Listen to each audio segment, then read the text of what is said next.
So this week we are talking about video gear or camera gear. What should you take along to take photos and videos? What do I use? A confession, very simple stuff, and I'll show you coming right up.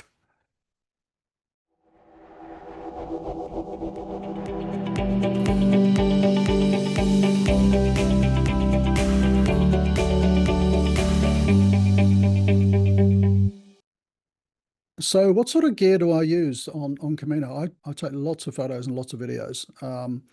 So I'll show you what I use and how I use it. I think most people are taking lots of photos, not necessarily video. Some people I know like to take a good camera, if they're sort of semi-professional and want to get really good quality pictures. I considered it and on my very first Camino, and I looked at all sorts of little, I mean, I'm not a camera techie by any stretch of the imagination. I have a few sort of semi-pro cameras that I use for doing video work at work and things like that. I'm not really sort of a trained videographer or anything like that, but I'm into gear. I sort of accumulate gear, and so I was looking at what could I take on the Camino, and I didn't want to take a DSLR and all that kind of stuff. So I looked at little compact mirrorless cameras and anyway, spoke to people, and at the end of the day, I came up with what I reckon is the ideal camera to take on Camino. It's your phone. Sorry, that's going in and out of shot. Why did I decide to take my phone and nothing else? A wise person once said, the best camera to have with you in any situation is the one that's easy to use. And I'm not a sort of professional or even semi-professional camera person or videographer. And I didn't want to stuff around, trying to set up shots and things like that. And actually, as a matter of interest, I'm going to digress again, sorry.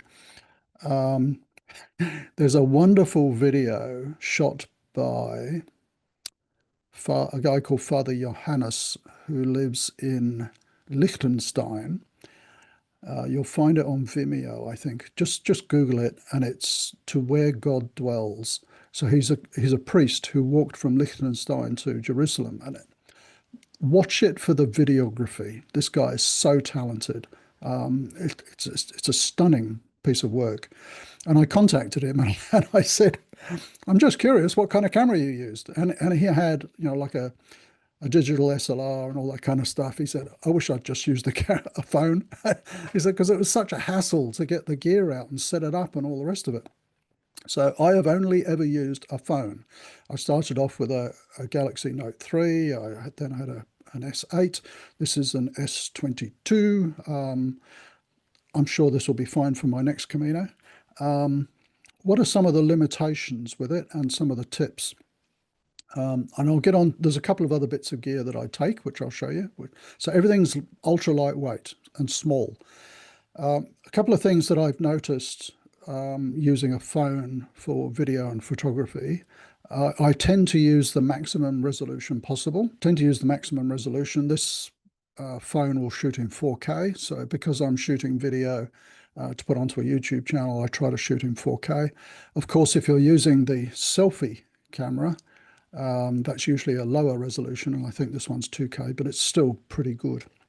The thing I love about phone cameras, and particularly Samsung, is their color rendition is brilliant. It's probably, if you're a professional photographer, you'd be going, oh yeah, but it's too over the top. I mean, look at this picture behind me. This is the aqueduct coming out of Merida, shot with this phone. The phone software kind of enriches the colors and things like that, and it just really makes it pop.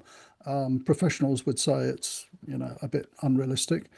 But I just find them so versatile and really hard to get a bad picture or a video using a phone, to be honest.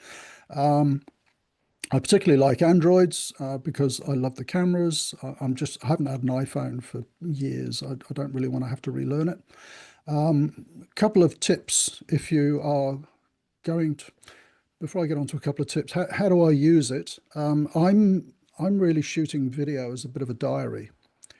And somebody asked me on the comments earlier today, kind of how I go about that process of creating video diaries. And quite simply, I try to make each clip sort of complete in itself.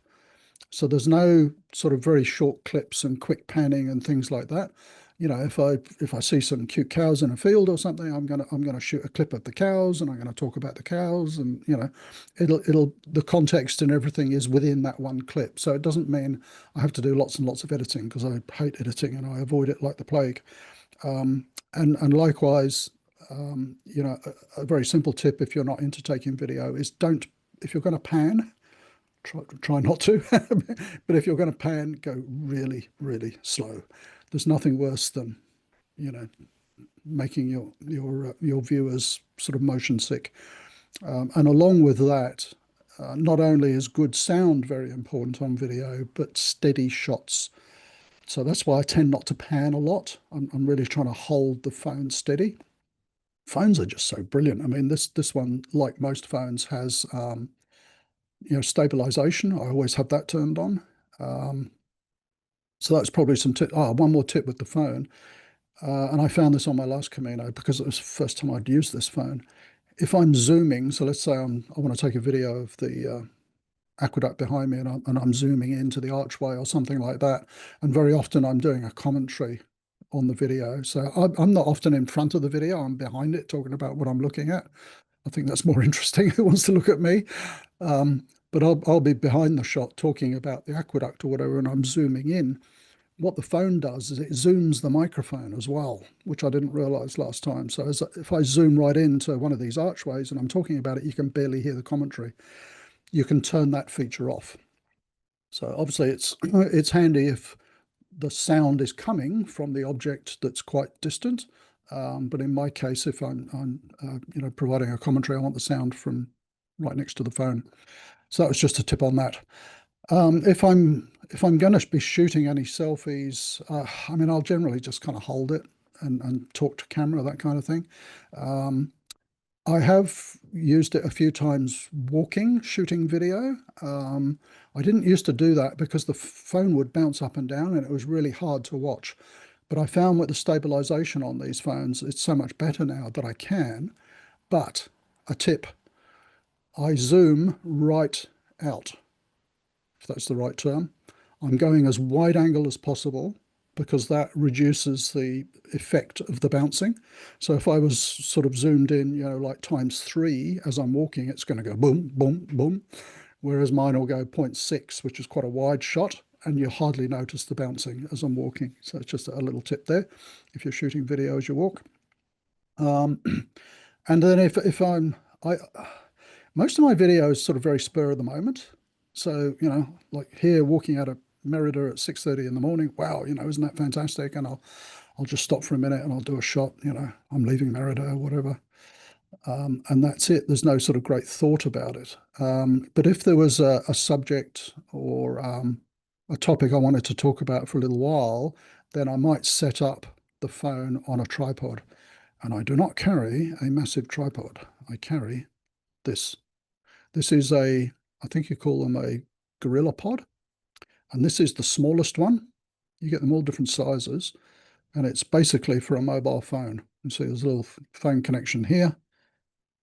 And it's got these little legs. And I can twist the legs around a tree branch or something. Last time on the Via de la Plata, I did a sort of summary thoughts on the VDLP, I think just before I got to Astorga, and I was thinking, where the hell am I going to put this? And I managed to find a tree branch and wrapped it around, and so use that as a sort of a steady spot for the camera. So that's all I carry. I would never carry anything more than that. Sound is really important. I know I'm talking about video a lot, but video requires a little bit more thought, I think. Sound is very important. I generally use the inbuilt mic on the phone, although if it's windy, I will try to use a little lavalier mic. And what's one of those? It's one of these. It's just a tiny little lapel mic on a cable, plugs into the phone, and I might hold it up and talk to it. It's got a little windshield on it, and that gets better sound. Not that I do it very much, but if I was going to be talking to someone, so maybe on the next Camino, if I'm talking to Pat, and we're doing a little discussion about a meal or something, we might do talk about a particular restaurant we're in or something, then I might use this and I can kind of reach across and like I'm interviewing her or something. So that just gives you better quality sound. I am going to take another microphone, I think, and that's, I forget the name of this thing. But I got this tip from Days We Spend, Lainey and Sean. They use these. And it's these tiny little wireless mics. And they have a little magnetic sort of button. So you can wear these. Again, if I was, chatting to Pat and we wanted to do like a little YouTube video together or something, we might use these. And those, I can't remember how this works now. I think they basically just sync directly with the phone. The reason I was looking puzzled is this little receiver, but that's for use on a camera. So really, I just got to carry these, but they sit in this charger and it weighs like 150 grams. So I don't know if I want to carry it. So that's microphones. Now, probably if you're going to be shooting video, I think the last bit I'm going to mention here is perhaps the most important. And that is backing up your videos. So what I did years ago, I kind of shot some sample videos at different resolutions and so on. And I worked out, what was the file size for a 4-minute video, and maybe I'll shoot 3 4-minute videos a day, whatever on average. And I worked out the storage that I needed, and it was something like 200 gigabytes. So there's enough storage on the phone, which is fine. But what if I lose the phone? I mean, I don't care about losing the phone. I would be very upset about losing the videos. And I thought on the last Camino about taking a little SD card reader, which you can plug into the phone, so you can actually copy the files across. But what I tend to do, again, I'm very lazy about this. What I tend to do is I upload the videos into Dropbox or any sort of cloud storage. Now, before you go, you're the one who's chewing up all the bandwidth in the albergue. No, I'm not, because I get a SIM card. That's the point I wanted to make. If you're uploading gigabytes of video, the sort of public Wi-Fi in hostels and albergues is generally pretty slow. And you're not going to be very popular if you're clogging up the bandwidth and everybody's, trying to jump onto Facebook or whatever and talk to family and friends. So do the right thing. Get yourself a SIM card if you're going to be using a lot of data. SIM cards and data refills and things are not that expensive in Spain. I went through about 50 gigabytes on my last Camino, and that was 50 days. I think I shot about 4 hours of video all up and about 5,000 photographs, which is pretty average for me. So yeah, it's just easier, so it's not going to cost you a fortune. Think of other people who are trying to access the Wi-Fi. Think of the poor cafe owners. I've spoken to a few cafe owners who are a bit hacked off at Pilgrims coming in and saying, yeah, what's the free Wi-Fi password? And they'll sit over a coffee and, upload all their stuff and then off they go again. And the SIM cards, if you've got any questions about SIM cards, ask below. Let's not digress too much.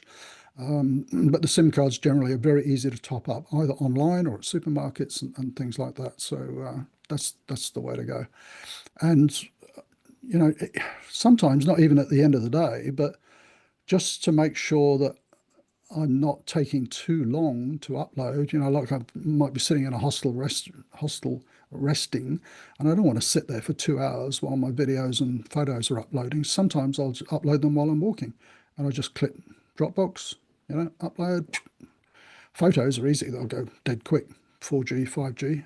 Videos take a little bit longer, and you can sort of upload as you go as a backup. So that's the way I found is best to back up. So there we go. Not professional by any means, but if a few people were curious, like what gear do you use to shoot your videos and take your photographs? It's my phone, and I carry a little microphone and a tiny little tripod. On my first Camino, I took one of these, and somehow I forgot the phone clip on the top, and I was just left with these three little prongs. And I improvised with a piece of elastic. So if you can imagine, I had a big elastic band like that, and I would put that sort of, imagine, around each end of the phone and sort of behind a tree branch or something, and it was fine. I put it onto my walking poles. There's all sorts of things you can improvise, but one of these is really handy. There we go. I've waffled enough. Sorry. It was probably very boring for a lot of people, but for those who want to get into a little bit of photography or videography, and the question related particularly to, how do I do my video diaries? That's how I do it. Um, you know, I'm not a journal writer. I haven't got the patience to write journals, and to be honest, by the end of the day, the last thing I want to do is lie on a bunk and write a journal. I want to relax and all the rest of it. And the benefit I find of doing video diaries is that I can capture thoughts and feelings and emotions, whatever, in the moment, and I record it as it's happening. And it's not necessarily for you. It's for me. I've said this many times. I record these video diaries for me because I look back on them, over the years. And the other thing that I've done using my phone, and if you're into blogging, this might be a good tip for you, is I use the voice recorder. And likewise, I don't have to wait until the end of the day when I'm relaxing and I can, write a blog. I can just do a voice recording. In the middle of the day, I'm sitting on this mountaintop and I was just thinking, doing whatever it might be that you want to blog about. And then you can transcribe it, with AI and all sorts of things. So it really is quite easy. So the general message is, I'm not carting camera gear around. I'm just using my phone. Thanks for putting up with me again. Thanks for watching. Any questions down below? I'd love to hear them. And I'll see you next time. Bye for now.